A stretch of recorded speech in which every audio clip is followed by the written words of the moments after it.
Hi everyone, and welcome to my next Digital Analytics webinar. Topic today is going to be, well actually I'm going to reuse an old talk. I admit, I've been a little bit lazy here. I'm grabbing a talk I gave 5 years ago at Superweek on the techniques and approaches that I use in analysing digital data. And it's going to be a talk not for experienced analysts. It's more for junior analysts, mid-level analysts, people who use data without being analysts themselves. And this is very much a small data talk. It's going to be Excel at best. There's no R, Python coding required for any of this. Barely any statistics. It's more my common sense approach to how to find insights within the data. This session is being recorded. Be aware of that, please. I'll be sharing my blog on a blog afterwards, hopefully over the weekend. There are some emojis in the bottom right-hand corner. If you want to give me a bit of a clap or a thumbs up or look very quizzical at me, that's fine as well. Please ask questions. There's a Q&A feature on the right-hand side tab. Please drop questions in there. Alternatively, you can ask, you can say as Tristan has very much. Hi, Tristan. Say hello in the general chat. Questions go there as well. I find it hard to pick those up, so please, the Q&A is easier. And also, you can even raise your hand if you want to ask a question up on stage. If you one of your icons at the bottom, raise your hand. I'll bring you up on stage, and you can ask the question directly that way, which makes things easier. But sharing my screen to get things started.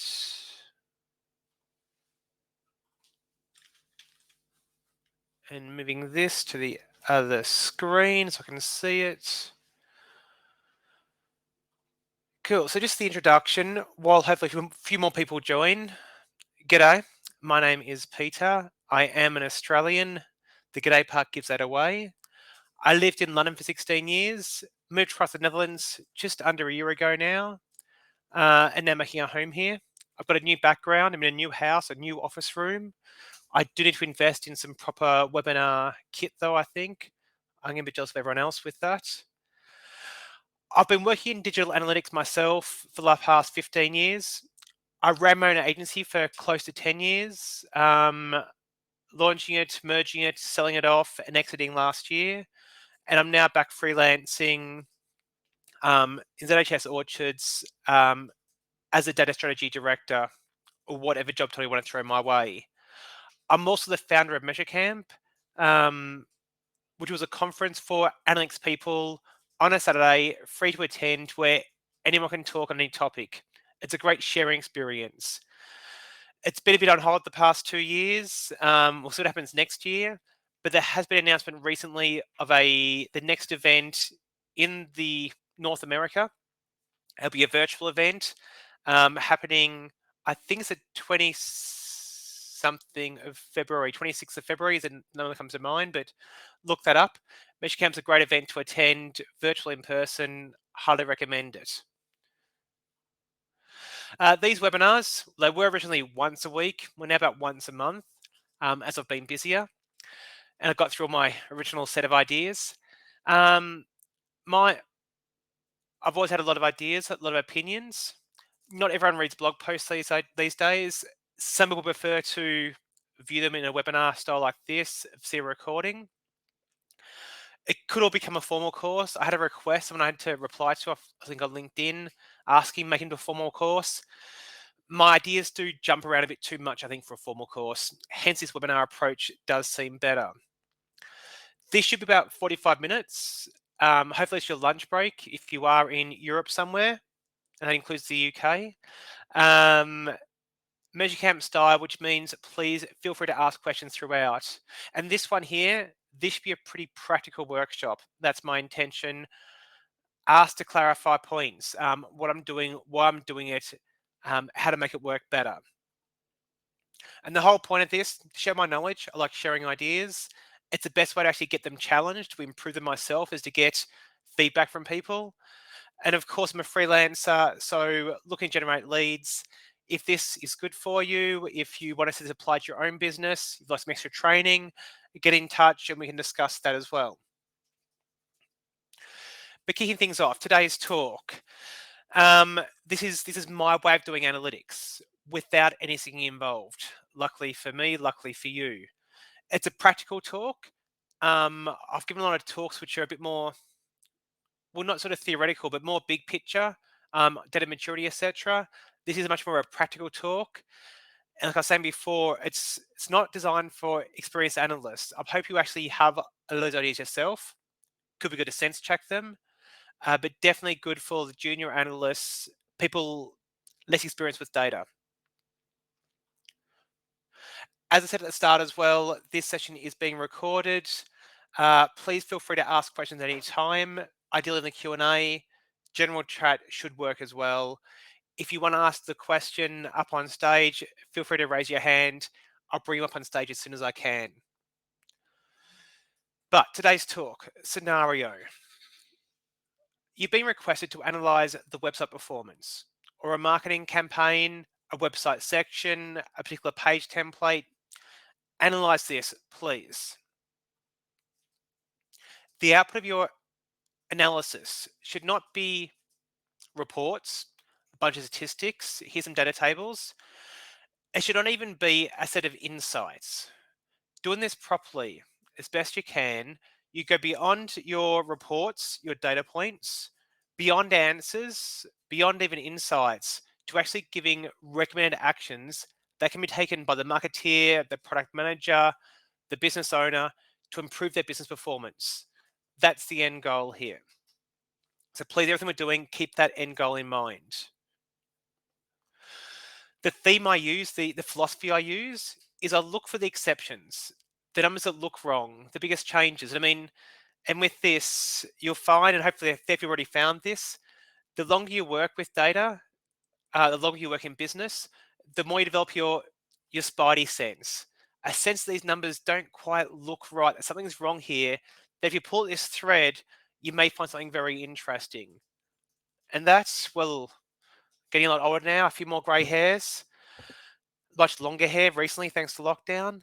But I've learned that spidey sense over time. So when I find something that looks weird to me, that I find is a bit of a difference, doesn't make sense to me, I try and isolate that and dig deeper. And I want to try and match my numbers up against the real world, because data just reflects people and people's behavior on the website, their reaction to marketing campaigns, what products they want to buy, what jobs they want to apply for. So every data point, you have to match up against people and why they behave in this way. This actually does go the other way as well. If you can think through and have an idea and hypothesis on people's behavior, I expect people to see this campaign, to click through to the website on this page here, and then to take these actions. That's great. It's a great theory. Now prove that with the data. This goes both ways. But with the insights into the data, into people's behavior, you can then make a recommendation, identify options, actions you can take, nudges you can make. You can recommend these nudges, these actions, so the organization can make the changes and get back to actually achieving the best possible performance. That's the end goal of this analysis. So step one, as I said, small numbers, small data sets. Start with traffic levels. Look at the website or the app traffic. So 118,376.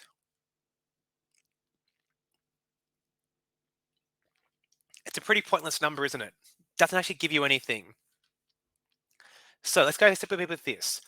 First thing you can do, let's trend this traffic. I'm thinking here sessions, not users or page views, but sessions. Trend the sessions over time. Get a lot of data. Now, I'm pretty good with numbers, and this is a bit meaningless to me. And I'm hoping for all of you, this goes, yeah, big deal. It's just a lot of data points. And noting I said, this is actually an old deck, hence the years are quite old. But the raw data itself is not very useful, so always visualize it. And we start seeing sessions by day and some peaks here and here and some lower points here, and of course, a lower point on a very regular basis. Okay, what's happening here? So this talk, I've got, here's my approach and some little digressions. And that numbers there, that daily data numbers, it's not very useful. Like, what are the good days and which are the bad days? I mean, are these all the good days and these all the bad days? Well, we know reality. We know there's like weekdays and weekends that would affect the numbers. So this by itself isn't that useful. And are these the best 2 days and the third best day? Maybe, probably, but let's try and look into that more detail. What's the overall trend over time? What's happening here? So how to make it useful? Because you've got the good days, bad days, normal days. The overall trend's very important as well, and that's hard to see. It's sort of going to be going down, up, hard to identify. Start simple. Just sum the number of sessions by a week, and you get that trend going down, up, and some little curves there. Removes the peaks and troughs, so the trend over time. That's immediately already so much more useful. It does group the days in a slightly artificial way. Monday to Sunday, Sunday to Saturday, have you decided? It groups all those days' traffic together, which isn't necessarily why that Wednesday belongs to that Monday as opposed to the other week. So a smarter way, ignore the artificial construct of weeks. Use a 7-day moving average. You sum up every 7 days, 3 days before, 3 days after, and the middle day as well. Sum all that, divide by 7, and you get the actual 7-day moving average across the board.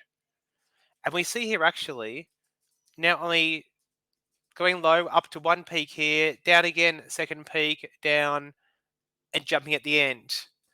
A much more useful trend line than the previous one, which a bit jagged, overall similar, but not quite as clean. Those are because of good days with the bad days though. So here's the approach that I use. And again, there's actually probably statistics behind this somewhere. I'm very confident there is. And you could use statistic packages to actually do it properly. But I've had a simple way of doing it in Excel. There's an old blog post about it. And that's to look at the typical day of week index. And this blue line here shows that. So it's the same for every week. And it shows that the peak of the week should be on the Monday. It drops down Tuesday, Wednesday, Thursday, jumps a little bit on the Friday, drops on the Saturday, lowest points of Sunday. And that's a normal week. So if we adjust every day by this indexing amount, we can then get what a normal day should look like. As you can see here, now got meaningful peaks and troughs. These days actually are lower than average. Here's your peaks, but actually the troughs come in here and here, and that there is a bad day as well, given it should be a much higher number given the day of week that it is. I said I've got a blog post for this somewhere, I believe, from memory, from about 10 years ago, but it's literally just looking at the performance of days over a long 12, 15 week sort of date range, looking at how the Monday compares to Friday, compares to every day of the week, and creating indexing from that. I am sure there's a much more statistical method to use with this with various powerful tools, or wouldn't have to be that powerful these days anymore. But it's a really good way just to make daily data quite useful. So that's starting point. That's looking at the most recent data, but looking at over time as well. I want to look for overall traffic trends. And look at this by day, whether you use grouping by weeks, grouping 7-day moving average, moving day week index, it's still difficult to see. There's a lot of noise in there. The week makes it easier. Still hard to read just visually looking at it. The simplest still, actually let's make it by a week across 3 years. And we can see here, 2013 was going through up in the summer, or the European summer. So down a little bit since then. Orange line 2014, going pretty much flat through the year. Big spike in July period, July, start of August, then down, bigger jump again towards Christmas. Starting at a higher point, so going up and up and up over time. 2015, pretty flat the first half of the year, but then dropping dramatically for the rest of the year. So that overall trend is even clearer at monthly level. So just by looking at the right time period, daily, weekly, monthly, you get smarter and smarter with this. Note if you're looking at monthly though, this is why week can be better, is that not all months are equal. January to February seems to drop down, then goes back up again in March every single year. Why are things so much worse in February? Well, 31 days, or that's 30 or 31 days, 28 days generally. It's got 3 less days in the month. It's like 10% lower. Traffic can be created in this month every year. That's why it drops every year. Even monthly as well, we saw the day week pattern before. It's higher on weekdays, lower on weekends. How many weekdays and weekends were there this year? So with 31 days, you get 4 complete weeks and 3 extra days. With those 3 extra days, 3 weekdays, or 2 weekends and 1 weekday, that will affect your data. But looking at this, I've got 2 areas already. Like this big sort of spike here in July 2014, what caused that? And then the drop off mid 2015, what's caused this massive drop off here? And even just looking at the growth over time, 13, 14, 15, interesting. And the high point, actually that's 4 areas straight away I'd want to look into. I'd say 5 for February, but I know the answer there pretty quickly. And then this all comes back to those insights, the stories. These numbers look weird to me. Dig deeper. But a quick digression. Different types of change in performance.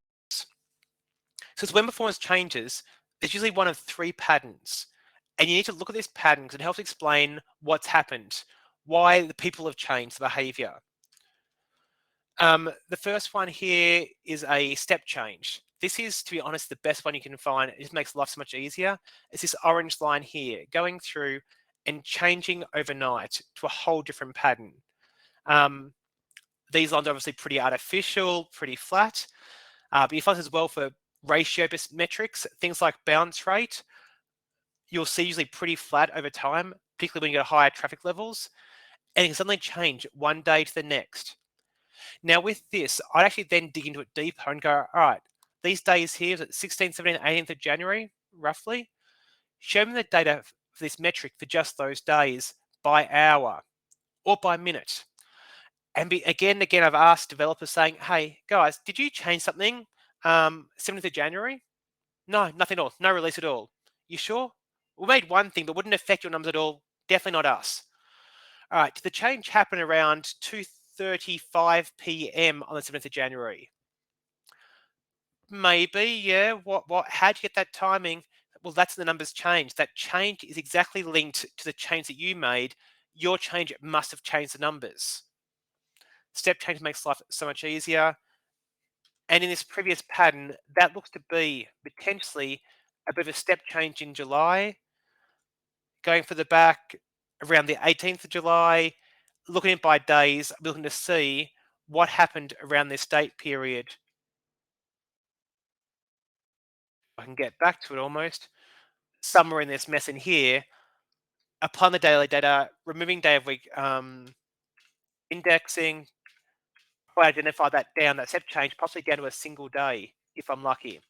And then I can find the cause of it, which can help me figure out how to change it. The next difference is a spike, either going up or going down. This one's going up. And again, like a step change, this can be great. Can you isolate when the spike started and when the spike finished? It can be linked to a technical change, a marketing campaign, something going viral briefly, anything at all. But if you can isolate the timing of this change, this spike, it's up or down, you're that much closer to actually knowing what the cause of it is. And all your analysis from that point onwards is based around it just this time, looking at the spike period, pre-spike, post-spike, how do things differ?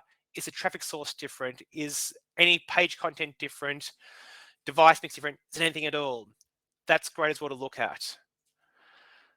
The third kind of change in performance is when the trend changes. It was going on quite smoothly and suddenly it just starts trending up, trending down. And this one's annoying because it's hard to pinpoint a start time, end time, and what's actually going on. This indicates more of a behavioral change over time. It's not a one-off event or a a specific change actually triggered the motion, whether tracking wise or a new marketing campaign, a new product feature that changed the data. Something's changing and people are reacting to it. Much harder to isolate. In this case, great for the business though. If you identify the change, if you can get the date range down, helps you identify the cause of the change, that gives you the insights and tells you actions you can take to improve performance for the future.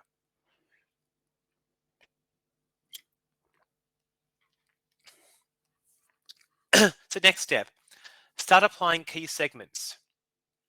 And I'm right here, I'm still looking at sessions only. I haven't got me on that. And this here is some key segments, your different entry points and different traffic sources.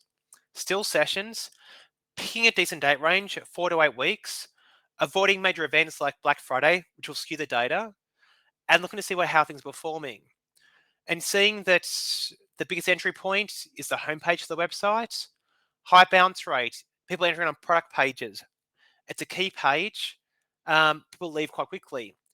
Can you try and improve that? Same with the traffic sources. Organic search, great. Bit of paid search, you're paying for it, it's not too bad. Nice direct entry. Look at this massive increase, massive bounce rate, or highest bounce rate here for your display traffic. Is this good enough quality traffic or not to continue paying for? Interesting. Email traffic, slightly above average. Interesting. It probably should be below average, you would think, if it's your loyal customers coming back. Matching these two segments up. So almost a pivot table across tab, looking at the entry points by traffic source for traffic sizes and a quality metric like a bounce rate or a conversion rate, even like a correct basket rate, can be incredibly useful. Other good segments for this one, device category, visitor type, location, domestic traffic, international traffic, your browsers. I've recently found an issue with in-app browsers for mobile phones, making a big difference here. So this is a really powerful way of looking at your data, breaking down by key segments. Now, this is grouped quite nicely, different entry points, different traffic sources. And so for me, grouping is really important, or probably a more technical term, classifications. Because granular detail is it's too much detail and too much data for most people. Grouping it makes it simpler to understand. So this you could see by a landing page, and there'd be thousands of landing pages. It's hard to read. But saying group all the random pages together and start there, great. Now look at this by product pages, by different product categories, menswear, women's wear, kids wear, and so on. How does that bounce rate and the conversion rate compare for these? But grouping it all means I've only got the 1, 2, 3, 4, 5, and another 6 categories. And the same for traffic sources. Equally applies looking at your different types of desk devices, your browsers, but your articles, your products that you publish, are they new content or older content? Is it a short, medium, long article? Your visitors, group in different types. Are they prospects? Are they registered? Have they purchased once? Are they loyal customers? Are they inactive customers? Who are your customers? Grouping that basis means it much easier to analyze at a top level. Picking out the one grouping classification that's important to you, and then digging deeper. And thinking about how the world's changing, more towards big data, more powerful tools, and more simplistic approaches. But you read about a lot of machine learning is about classifications. All these pictures, are they dogs or cats or just snow in the background? What I'm doing here is trying to classify the pictures so I can group them together. I can analyze them as a group as a starting point. Dogs v cats v snow. Which pictures do people like looking at the most? So classifications is incredibly powerful when looking at analyze data.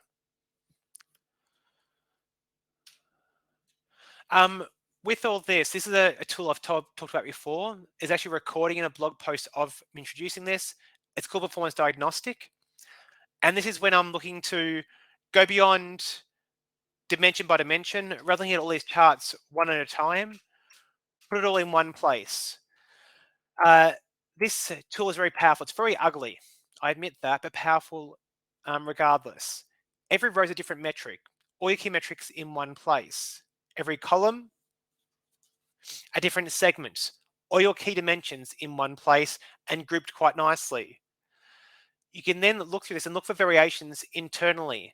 The fact that while we expect our local domestic traffic to outperform our international traffic, why is it at this stage here performance where it's under or overperforming?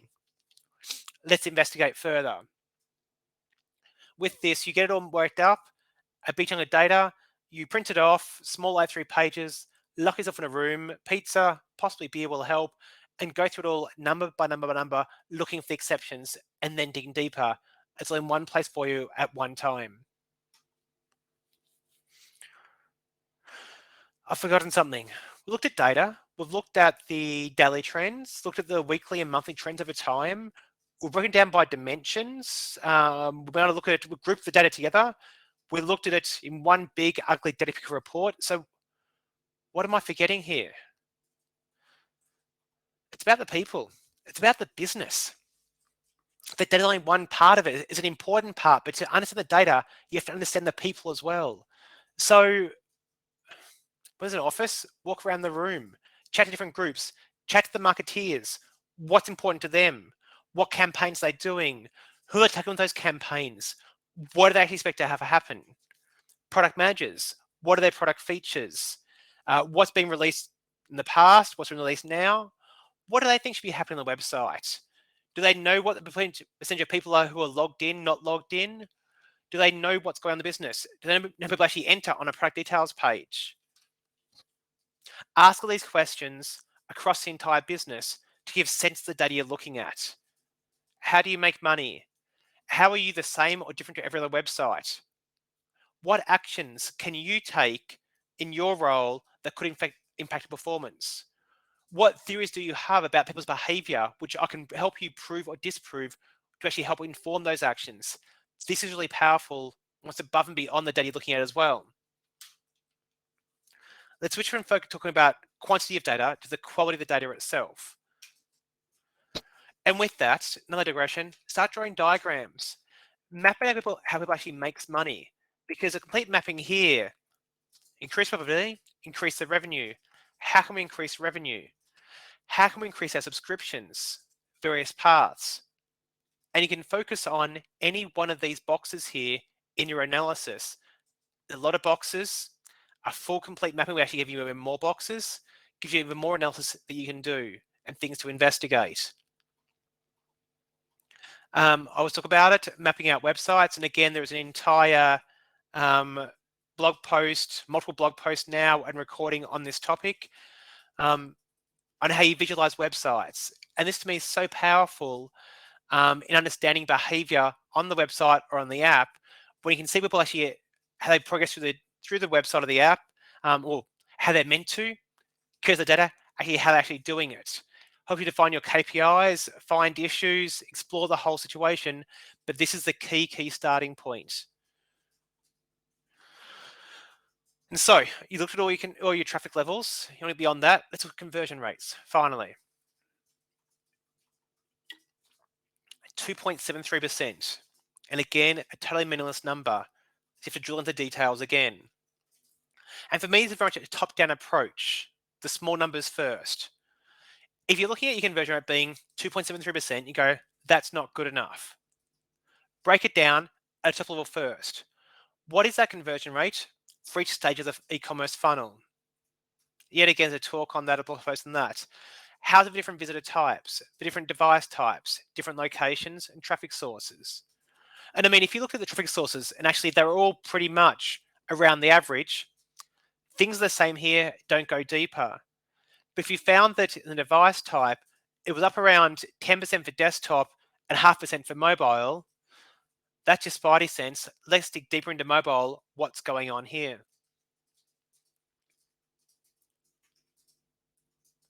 So on.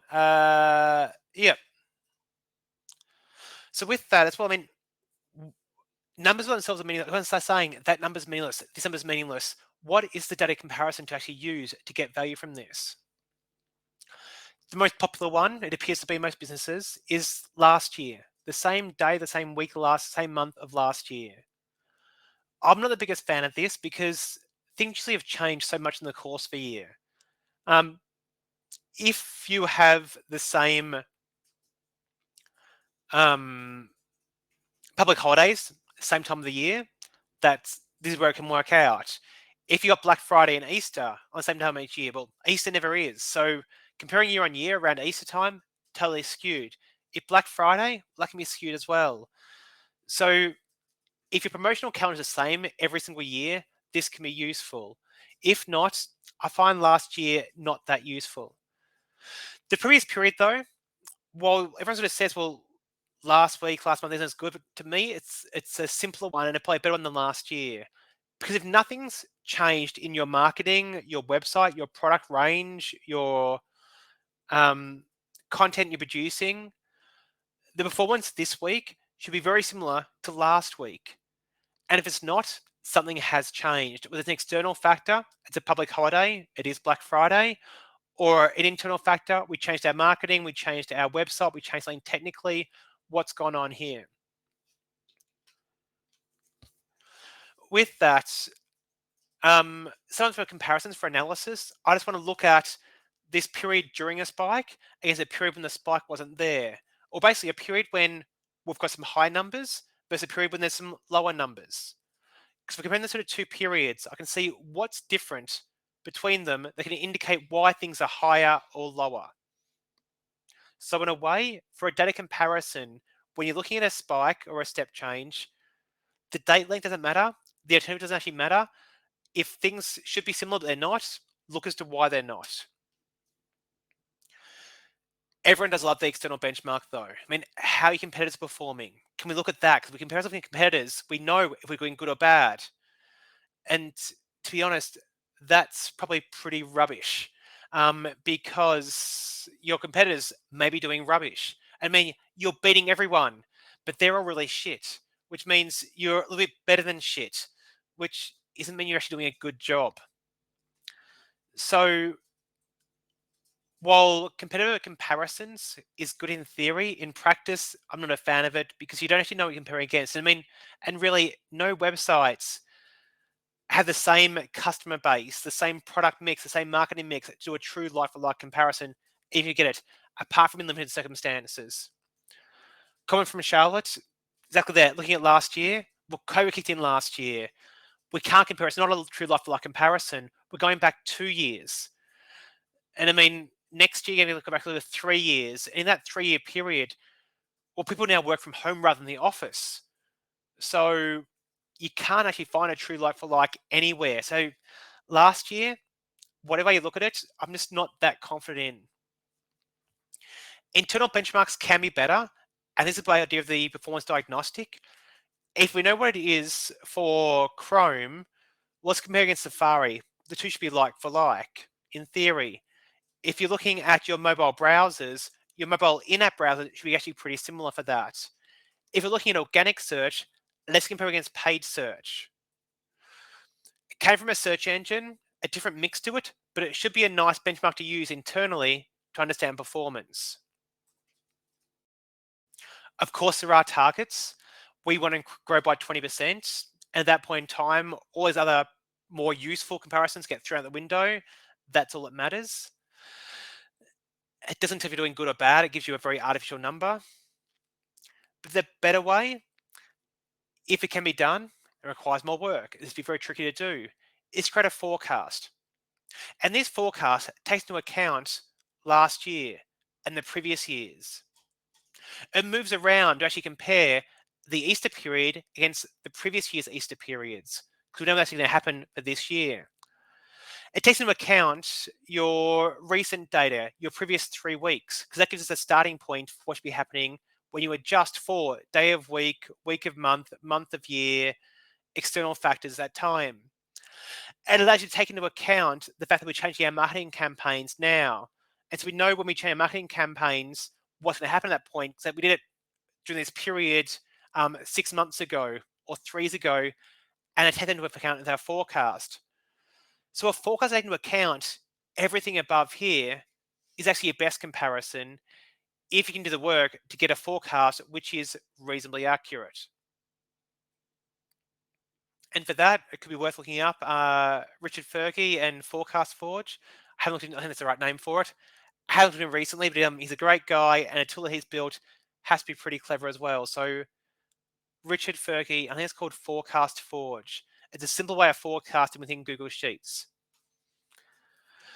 With all that, my last couple of slides. So you've done all the work, got all the insights, and you've got some ideas. Now to tell a story. And here's a very simple way of structuring your deck to tell that story. List out the business, what the objectives are. Possibly include that visualization map or that business, how it makes money mapping at the very start here. Define that first of all. That includes some slides. Is your traffic over time, your sales, your conversion actions over time, breaking down by key dimensions, your traffic sources, entry points, website, your funnel or difference of website mapping. And all of this is findings and at best insights. I actually quite like telling it. It helps start the story off, give background information, which is quite in a way basic, but good people to actually understand, really valuable. And then from there, rather than going to a lot more reports, you hit the crux of it. Here's your recommendations, 5 so to speak. Here's your key slide in presentation. I recommend changing these parts of the website. Here's the scale of each recommendation. Here's a key metric that shows good or bad. Here's where we currently are. Here's how much we increase it by. And here's the impact on business performance. And I mean, this is a bit of a theoretical, idealistic slide. I have used it a few times in the past, need to use it more in the future. And the idea actually is, this is the one slide. People trust you, think you're the expert. They know you're the expert, you are the expert. You give a recommendation, they go act upon it, and here's the impact on the business. If they want to see, though, the data behind this recommendation, what are you basing this recommendation on? You've done all the work, you've drawn in the data, looked at all the trends, found the performance changes. You've got the proof behind this. Well, you click on a link and go deeper. That wasn't a real link. I shouldn't have clicked on it. Click on the link, go deeper, and show your 1, 2, 10 slides or Excel or anything else that justifies the recommendation you're making to change the website structure, the page layout, the content you're performing, your marketing campaigns, anything else. Show the change you recommend making, the data behind it, and why you're justified in making your recommendation. That's the most powerful slide you can produce for a business when tasked with analyzing performance and making recommendations. So the end result, you've done a great job, done all the data, recommendations, the economy says that's amazing. And they go ahead and they implement everything you recommend. And as a result, because you were right, they've made a lot more money, which is brilliant for the business. And as a result of that, they give you a lot less money. And we're in a happy place. And with that, I mean, slight caveat that these last 3 stages are very difficult to achieve. That the company will just go with the recommendations. There are various barriers to overcome, such as internal politics and proving your data and hopefully testing out to prove your results, your recommendations actually work. And you won't actually always be successful with the recommendations. And this one's a hard one all because to get your share of it, that's even harder still. And that's my talk. That's a very, very quick run through, in just over half an hour, of how I analyze data. Any questions from any of this, all of this, in the Q&A or the live chat, or please raise your hand.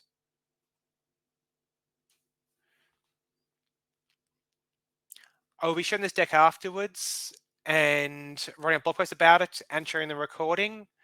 So you can always get in touch with me afterwards as well for any questions you've got. My hair has grown so much longer since that photo was taken. But here's the email address, Twitter, connect me on LinkedIn, please. Here's our website with more blog posts on it and more of these recordings on it as well. Are there any questions?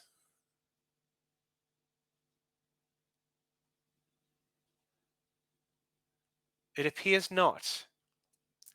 In that case, thank you all very much for your time. Enjoy the rest of your lunch, if you're eating lunch, or your breakfast, or your dinner, depending on what time it is. Wait, someone said thank you. You're fine. Thank you for that. I should be back, I think, early December for one last webinar for this year. Fingers crossed. Reach out with any questions you've got yourself. Please do spread the word. If you see this being shared on LinkedIn or Twitter, this recording, please do share it yourself. Really appreciate that, and spread the word of these webinars. Hope they're useful. And have a great day. Thank you very much. I'm going to stick around for probably 5 minutes in the lobby area if you want to come and ask me a question.